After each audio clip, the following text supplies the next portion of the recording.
سیدنا علی رضی اللہ تعالی عنہ کو خلافت ملنے کے فوراً بعد بڑے عظیم مشکلات سے دوچار ہونا پڑا۔ اس کی وجہ یہ تھی کہ جب سیدنا عثمان رضی اللہ تعالی عنہ شہید ہو گئے تو اب ان کے ورثاء اور ان کے ساتھ سیدہ عائشہ صدیقہ اور سیدنا معاویہ رضی اللہ تعالی عنہ نے مطالبہ کیا حضرت علی سے کہ آپ مہربانی کر کے قاتلوں کو پکڑیں اور ان سے قصاص لیں کہ ایک خلیفہ راشد کا اور حرم نبوی میں قتل ہو۔ حضرت علی چاہتے تھے کہ ان کو پکڑیں، لیکن حالات کا تقاضا یہ نہیں تھا۔ وہ بار بار یہی کہتے کہ آپ مجھے مستحکم ہونے دیں، میرا اقتدار جو ہے وہ ابھی خود متزلزل ہے، اور اس وقت دشمن جو ہے وہ مدینے میں دندلا رہے ہیں، 900 بلوائی مدینے میں موجود ہے۔ اگر میں نے فوراً ان پہ ہاتھ ڈالا تو میرا حال بھی وہی ہوگا جو حضرت عثمان کا ہوا ہے۔ بہرحال اللہ کی شان یہ ہے کہ ان تمام کوششوں کے باوجود دشمنوں نے ایسے حالات پیدا کر دیے کہ سیدہ عائشہ اور حضرت علی رضی اللہ تعالی عنہ کی جنگ ہو گئی، جسے جنگ جمل کے نام سے مشہور کیا گیا۔ اور جب وہ ایک مقام پر دونوں فوجیں آمنے سامنے ہو گئیں، سیدہ صدیقہ کے ساتھ آنے والے اور ادھر سیدنا علی رضی اللہ تعالیٰ عنہ کے ساتھ آنے والے، تو حضرت علی رضی اللہ تعالیٰ عنہ نے اپنے صحابہ سے مشورہ کیا کہ میں سیدہ سے بات کرنا چاہتا ہوں، میری ماں ہے، میرے والدہ کے مقام پہ ہیں، پھر ہم دونوں کا مطالبہ بھی ایک ہے، وہ بھی قصاص لینا چاہتی ہے، میں بھی قصاص لینا چاہتا ہوں، بات تو صرف وقت کی ہے۔ انہوں نے پیغام بھیجا تو سیدہ عائشہ نے فرمایا کہ حضرت علی تو میرے بیٹے ہیں، مجھے کیا اعتراض ہے ملنے میں۔ تو حضرت علی تشریف لے گئے، ماں بیٹے کی باتیں ہوئیں، سارے حالات کو مد نظر رکھا گیا۔ حضرت علی نے ان سے مہلت مانگی کہ آپ مجھے کم از کم 6 مہینے کی مدت مہلت دیں کہ میں ذرا حالات پہ کنٹرول کر لوں، میں سب سے پہلے قصاص عثمان کا وارث بنوں گا۔ دونوں فریقین مطمئن ہو گئے، الحمدللہ خوشیاں منائی گئیں، مبارکبادیں دی گئیں، نعرہ تکبیر بلند ہوئے۔ حضرت علی واپس کیمپ میں آ گئے، بی بی عائشہ اپنے کیمپ میں چلی گئی اور بڑے اطمینان کے ساتھ کہ الحمدللہ بات ختم ہو گئی۔ اب دشمنوں نے، بلوائیوں نے، خوارج اور روافض نے سوچا کہ اگر یہ صلح قائم رہی تو پھر ہماری گردنیں تو کاٹی جائیں گی، کوئی ایسے حالات پیدا کریں کہ یہ صلح نہ رہے۔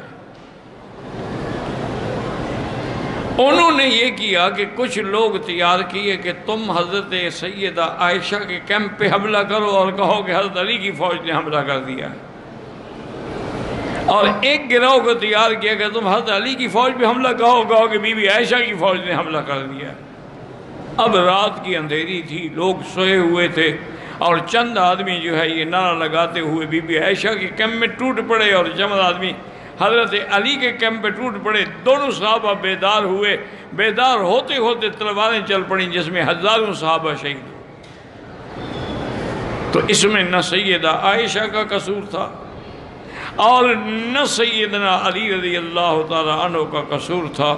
اسی لیے حضرت نے فرمایا قتلانا و قتلاہم فی الجنہ، ان کے مارے گئے ہمارے مارے گئے سب جنتی ہیں۔ یہ اجتہاد کی غلطی ہے، دشمنوں نے ہم سے فائدہ اٹھایا، حتیٰ کہ پھر حضرت علی رضی اللہ تعالی عنہ خود تشریف لائے 40 آدمیوں کے ساتھ، بی بی عائشہ کو بڑے احترام کے ساتھ حجاز کی طرف روانہ کر دیا، اور کافی دیر تک حضرت حسن اور حضرت علی ان کے ساتھ، ان کی سواری کے ساتھ پیدل چلتے رہے۔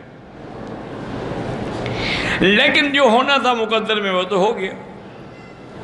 اسی طرح جنگ صفین جو ہے وہ بھی انہی خوارج اور روافض نے حضرت علی اور حضرت معاویہ کے درمیان کرا دی۔ حالانکہ حضرت نے فرمایا تھا کہ ربنا واحد و نبینا واحد و دیننا واحد، ہمارا رب بھی ایک ہے، دین ہی ایک ہے، نبی بھی ایک ہے، ہم میں کوئی ایسا اختلاف نہیں ہے لیکن اب دشمنوں نے ہمیں ایسے حالات پہ کھڑا کر دیا ہے کہ اس کا حل کوئی نظر نہیں آتا، کوئی صلح کا طریقہ نہیں نظر آ رہا۔ باہر صورت یہ ہے کہ نتیجہ ہی، حالانکہ اس وقت بھی دونوں کا جذبہ یہ تھا، جب روم کی بادشاہ کو خبر لگی کہ حضرت علی اور حضرت معاویہ آپس میں جنگ کی حالت میں ہیں، اس نے اپنی فوج کو تیار رہنے کا حکم دیا کہ تم مدینے کے قریب چلے جاؤ، اور جب موقع ملے، چونکہ اس وقت وہ سارے کوفہ کی طرف ہیں اور شام کی طرف ہیں، ہم مدینے پہ حملہ کر کے مدینے پہ قبضہ کر لیں، تو جب دارالخلافہ ہمارے ہاتھ میں آ جائے گا تو ان کی قوت ویسے ہی ٹوٹ جائے گی۔ تو حضرت علی رضی اللہ تعالیٰ عنہ کو بھی پتہ لگا کہ روم کا بادشاہ حملہ کرنا چاہتا ہے، اور حضرت معاویہ کو بھی پتہ چلا۔ حضرت معاویہ رضی اللہ تعالیٰ عنہ نے ایک خط لکھا، اور اس میں اس کو مخاطب یہ کیا کہ یا کلب الروم، اے رومی کتے، تم مدینے پہ حملہ کرنا چاہتے ہو، ہمارے اختلاف سے فائدہ اٹھانا چاہتے ہو، خدا کی قسم اگر تمہاری فوجیں مدینے کی طرف رخ کریں گی تو میں علی کا سپاہی بن کے لڑوں گا، ہمارا آپس کا اختلاف ہے، ہمارا کوئی دین کا جھگڑا تو نہیں ہے۔ تو حضرت علی نے بیانی ہی یہی خط لکھا، تو اس کو پھر جرأت نہ ہوئی مدینے پہ حملہ کرنے کی، چونکہ دونوں کا مقصد ایک ہے، دین ایک ہے، ایمان ایک ہے، اسلام ایک ہے۔ لیکن بہرحال حضرت علی کے لیے بے انتہا مشکلات آئے۔ ایک دفعہ ایک خارجی نے سیدنا علی رضی اللہ تعالیٰ عنہ سے لوگوں کے مجمع میں سوال کیا، اس نے کہا کہ حضرت علی، سیدنا ابو بکر رضی اللہ تعالیٰ عنہ کے درمیان میں بھی اسلام کے بڑے فتوحات ہوئے، سیدنا عمر کے زمانے میں تو 22 لاکھ مربع میل پہ اسلام،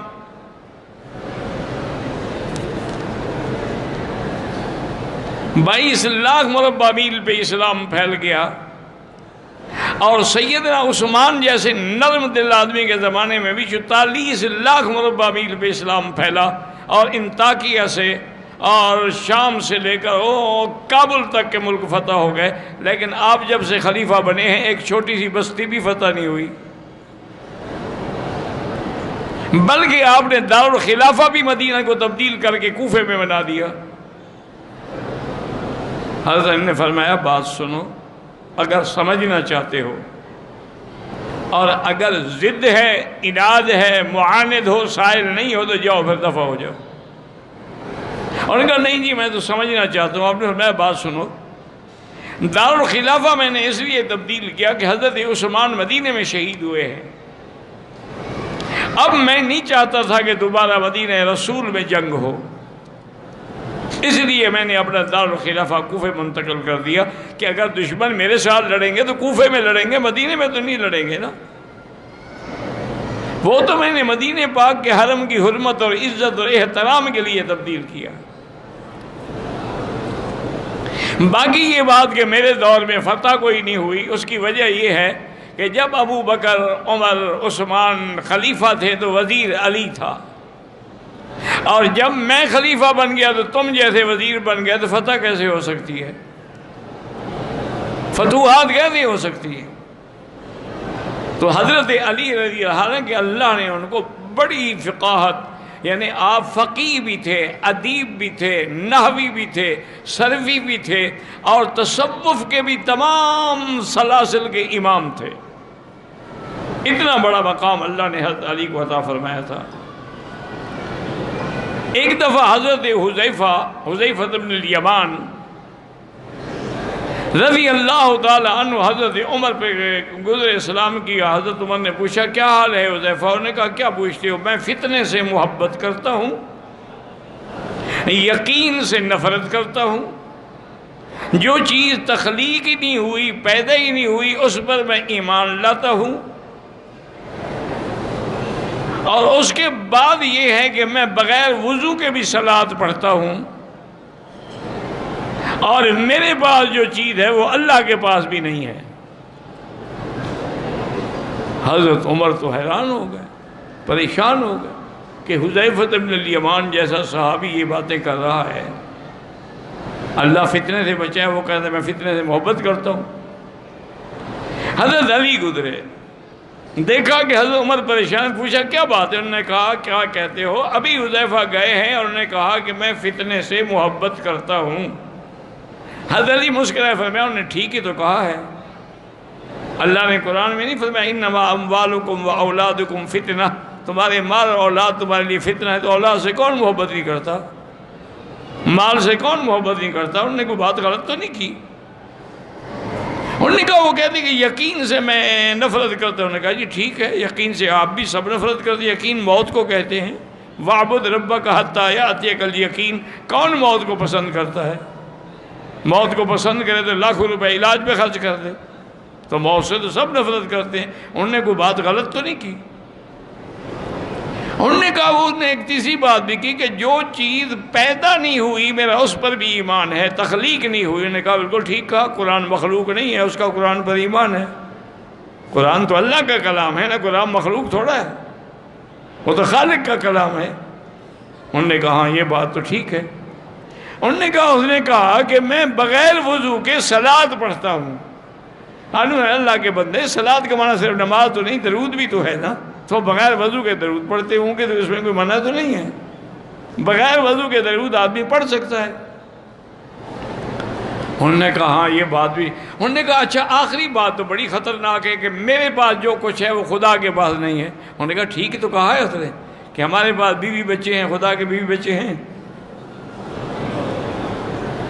تو حضرت علی نے جب سمجھایا تو حضرت عمر خوش ہو گئے، فرمایا علی اللہ تیرے پر رحمت کرے، اگر تو آج یہ مسئلہ حل نہ کرتا خدا جانے میرے دل میں حذیفہ کے بارے میں کتنے غلط خیالات پیدا ہو جاتے۔ تو اللہ نے آپ کو یعنی اتنی تفقہ عطا فرمایا تھا۔ حضور صلی اللہ علیہ وسلم کی بیوی تھی، پہلے تو بہرحال وہ ہدیہ تھا، بادشاہ مقوقس نے آپ کو بھیجا تھا، بی بی ماریہ قبطیہ، لیکن آپ نے اس کو آزاد کر کے شادی کر لی اور بیوی بن گئی۔ مقوقس نے جب اس کو بھیجا تھا تو اس کے ساتھ ایک خادم بھی بھیجا تھا جس کا نام معبور تھا، اور وہ معبور جو ہے ہجڑا تھا، مخنث تھا۔ لیکن کچھ لوگوں نے ازراہ شرارت یا ان کو علم نہیں تھا، انہوں نے حضور سے عرض کیا کہ یا رسول اللہ صلی اللہ علیہ وسلم کے معبور جو ہے جب آپ گھر میں نہیں ہوتے آپ کی بیوی کے پاس جاتا ہے،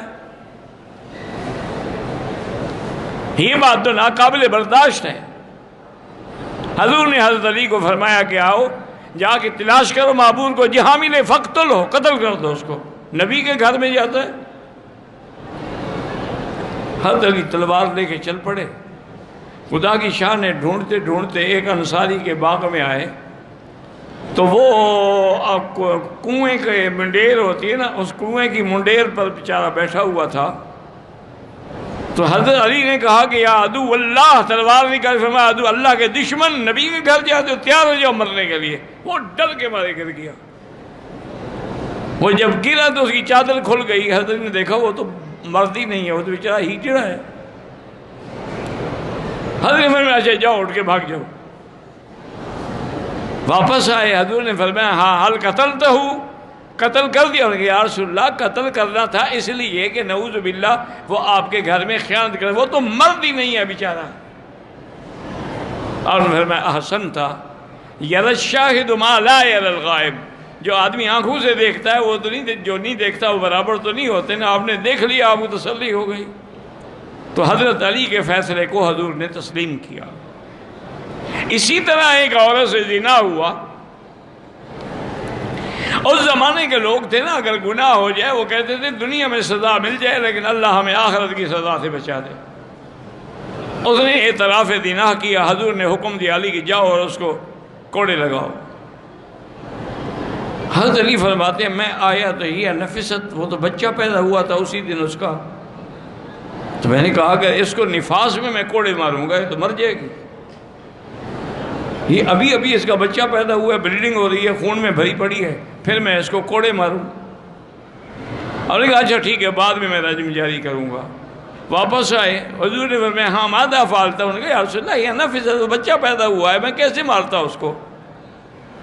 آپ نے فرمایا احسنت یا علی، علی تم نے بہت اچھا فیصلہ کیا، کیونکہ اگر ہم اس کو مارتے تو بچہ تو بیچارہ بلا وجہ مارا جاتا۔ تو حضرت علی کے فیصلے کو حضور صلی اللہ علیہ وسلم نے بھی تسلیم فرمایا. اور حضرت علی رضی اللہ تعالیٰ عنہ کی سخاوت کا یہ عالم تھا کہ آپ نے حضرت حسن بیمار ہوئے تو منت مان لی کہ اللہ شفا دے تو میں روزہ رکھوں گا. بی بی فاطمہ نے بھی منت مان لی. حضرت حسین نے کہا میں بھی بھائی کے لیے روزہ رکھوں گا. آپ کی خادمہ تھی فضہ تو اس نے کہا میں بھی روزہ رکھوں گی. تو حضرت علی رضی اللہ تعالیٰ عنہ یہودی کے پاس گئے اور ان سے اون لے کے آئے کہ بی بی فاطمہ کاٹ کر دھاگے بنا کے آپ کو دے دیں گی, آپ ہمیں 3 سا جو ہے جو دے دیں. اور نے کہا نہیں, جب لے آؤ گے پھر دوں گا. تو آپ ایک حصہ لے گئے, اس نے 1 سا جو دے دیے. تو بی بی فاطمہ نے چکی پیسی, آٹا بنایا, 5 روٹیاں تیار کی اور شام کو افطار کے لیے بیٹھے. ابھی کھانا نہیں کھایا تھا کہ دروازے پہ آواز آئی کہ یا اہل بیت رسول اللہ المسکین والا بابک. حضرت نے اٹھایا جا کے مسکین کو دے, 5 روٹیاں دے دی. آپ بھوکے رہ گئے, پانی پہ افطار کیا. دوسرے دن اسی طرح افطار کے لیے بیٹھے تو ایک آدمی نے آواز دی انا یتیم یا اہل بیت رسول اللہ, میں یتیم ہوں, کئی دن سے فاقے سے ہوں. حضرت نے اٹھایا وہ جا کے یتیم کو دے دیا. دوسرا دن بھی فاقے سے گزر گیا. تیسرے دن آپ بیٹھے ہوئے تھے کہ پھر ایک آدمی نے آواز دے دی کہ انا اسیر, میں قیدی ہوں اور بھوکا ہوں اور میرے سب ساتھی جو ہیں بھوکے ہیں. حضرت علی نے اٹھایا اس کو دے دیا.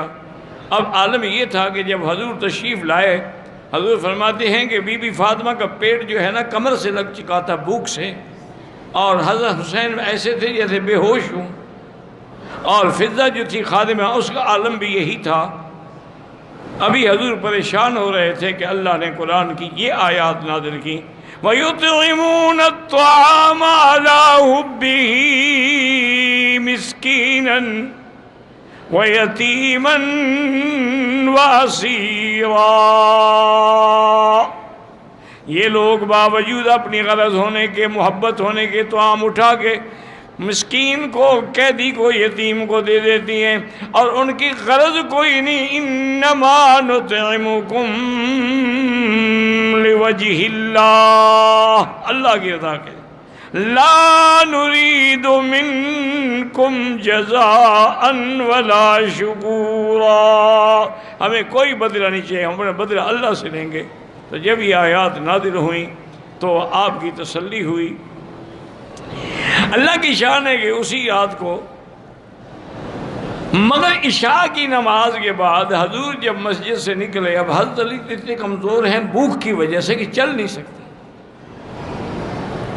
حضور نے ایک عجیب بات کی, انہوں نے کہا حل تعشینا یا علی, کیا تم مجھے کھانا کھلاؤ گے رات کا؟ اب حضرت علی کہتے ہیں میں کیا کہوں, ہم تو 4 دن سے بھوکے ہیں, گھر میں ہے کچھ نہیں, میں حضور کو کیا کھلاؤں گا؟ میں چپ ہوں. حضور نے پھر کہا حل تعشینا یا علی, میں نے کہا حباً و تقریباً یا رسول اللہ, بالکل اہلاً و سہلاً. اب کہتے ہیں کہ میں جا رہا ہوں اور یہ آیت میری زبان پہ ہے, امن یجیب المضطر اذا دعاہ یکشف السوء. یا اللہ تو لاج رکھ لے, میں تیرے نبی کو گھر لے کے جا رہا ہوں, ہم 4 دن سے فاقے سے ہیں, گھر میں تو ہے کچھ نہیں. میں جا کے بیٹھا, کہتے بس بیٹھنے کی دیر تھی کہ بی بی عائشہ اتنا بڑا صحن کھانے کا, ایسا کھانا, ایسا گوشت, ما اکلت فی حیاتی ولم اشم, ایسی خوشبو اور ایسا گوشت اور روٹی میں نے زندگی میں کبھی کھائی نہیں تھی. میں حیران ہو گیا. میں نے پوچھا فاطمہ کون دے گا؟ کہا مجھے تو کوئی پتہ نہیں, میں نماز پڑھ رہی تھی, واپس آئی تو برتن بھرے ہوئے. حضور پاک نے فرمایا علی گھبراتے کیوں ہو, پریشان کیوں ہوتے ہو؟ جو تم نے یتیم اور مسکین اور قیدی کو کھلایا تھا اللہ نے اس کا بدلہ دے دیا ہے. یہ کھانا اللہ نے بھیجا ہے. اور یہ بے عین ہی وہی بات ہے کہ جیسے حضرت زکریا جب بی بی مریم کے کمرے میں داخل ہوتے تھے تو وہاں کھانے اور پھل پڑے ہوتے تو فرماتے کہ یا مریم انا لک ھذا, یہ کہاں سے؟ قالت ہوا من عند اللہ, اللہ نے بھیجے ہیں. ان اللہ یرزق من یشاء بغیر حساب. تو اب انہوں نے پھر جنت کے بیٹھ کے کھانے کھائے. حضور صلی اللہ علیہ وسلم نے بھی, حضرت حسین نے بھی, حسن نے بھی, سیدہ فاطمہ, حضرت علی نے بھی. حضرت علی فرماتے ہیں کہ میں نے اپنی زندگی میں ایسا کھانا کبھی نہیں کھایا تھا. اور حضرت علی رضی اللہ تعالیٰ عنہ ایک دفعہ گزر رہے تھے، ایک آدمی نے کہا کہ میں بڑا محتاج ہوں، سخت، اگر مجھے آج 2-4 درہم نہ ملے تو میرا بہت بڑا نقصان ہوگا۔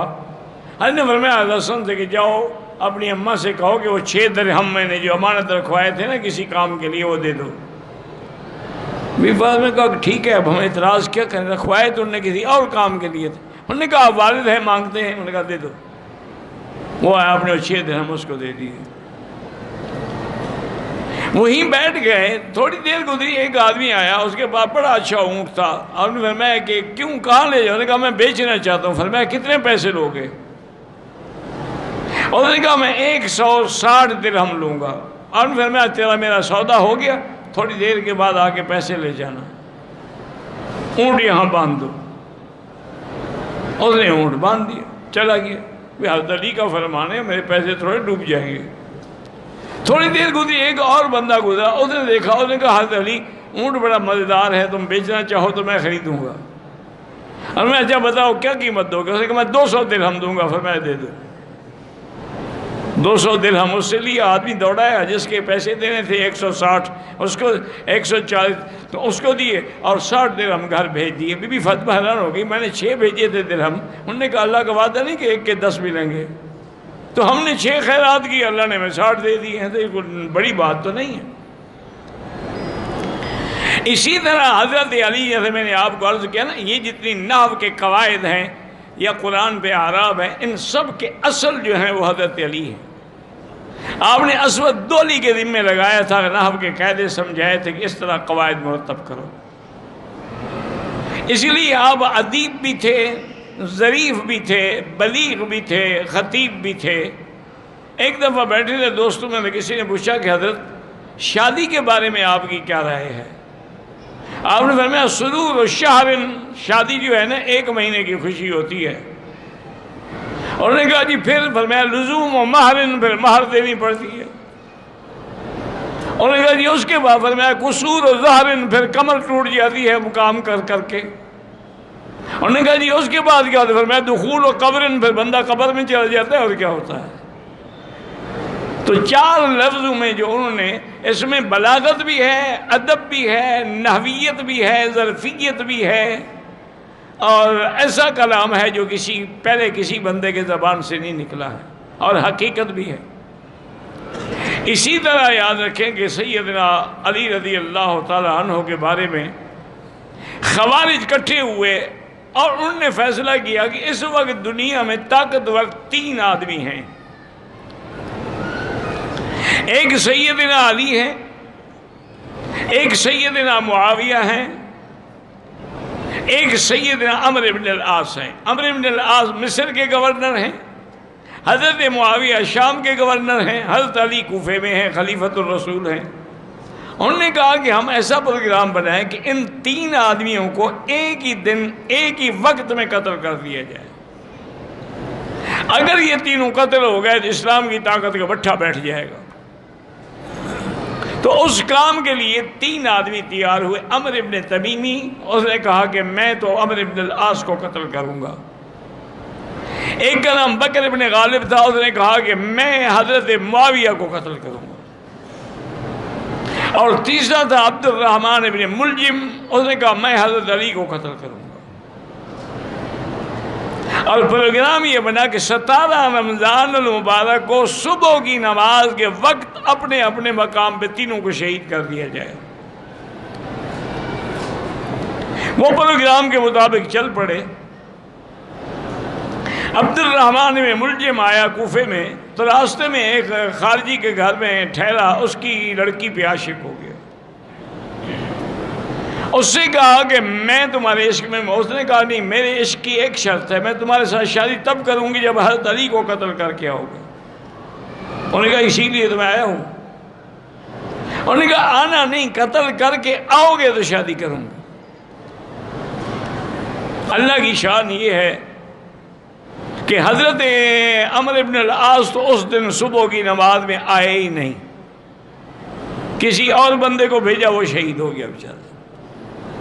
سیدنا معاویہ رضی اللہ تعالیٰ عنہ پر بھی بکر نے آ کے حملہ کیا، لیکن آپ کو چھوٹا حملہ ہوا، زخمی تو ہوئے لیکن بچ گئے۔ اور یہ بدبخت سیدنا علی کے قتل کے لیے جو آیا تھا، حضور نے فرمایا تھا کہ دنیا میں دو بدبخت ہیں، ایک بدبخت تو وہ ہے جس نے حضرت صالح علیہ السلام کی اونٹنی کو قتل کیا تھا، اور دوسرا شقی وہ ہوگا جو حضرت علی کو قتل کرے گا۔ حضور پہلے فرما چکے تھے کہ دنیا میں سب سے بڑے بدبخت وہ ہوں گے۔ تو حضرت علی مسجد میں داخل ہوئے نماز کے لیے، ابھی اندر آئے تو ظالم نے سر پہ تلوار سے حملہ کیا، اور تلوار جو تھی سر سے آتی ہوئی او نیچے تک آ گئی۔ حضرت علی رضی اللہ تعالیٰ عنہ گر گئے۔ اس کے بعد سارے صحابہ اکٹھے ہو گئے، بہرحال اس کو پکڑ لیا گیا، اور میں پہلے یہ بتاؤں کہ مارنے والا کون ہے؟ انہوں نے کہا جی یہ وہ خارجی ہے عبد الرحمن بن ملجم، اور میں فزت رب الکعبہ، الحمدللہ مجھے رب کعبہ کی قسم میں کامیاب ہو گیا، میں شہید ہو گیا، کافر کے ہاتھوں سے مارا گیا ہوں۔ آپ نے حضرت حسن حسین کو بھی بلایا، فرمایا کہ اس کو ایسی کوئی بات نہیں کہنا، جو شریعت کا قصاص ہے اس پہ عمل کرنا۔ تو حضرت علی رضی اللہ تعالیٰ عنہ شہید ہوئے، اور مشہور روایات یہی ہیں کہ آپ کی قبر مبارک جو ہے وہ نجف اشرف میں ہے، وہیں آپ دفن ہوئے۔ لیکن اس بارے میں اکثر روایات یہی ہیں کہ آپ کی شہادت کے بعد حضرت علی رضی اللہ تعالیٰ عنہ جو ہے وہ نجف اشرف میں شہید ہوئے، اور سیدنا علی کی موت کے بعد، آپ کی وفات کے بعد مسند خلافت پہ کون آئے؟ حضرت حسن رضی اللہ تعالیٰ عنہ جو آپ کے بڑے بیٹے تھے۔ تو اس کے بعد حسنین کریمین ہیں رضی اللہ تعالیٰ عنہم ورضوا عنہ، واللہ اعلم۔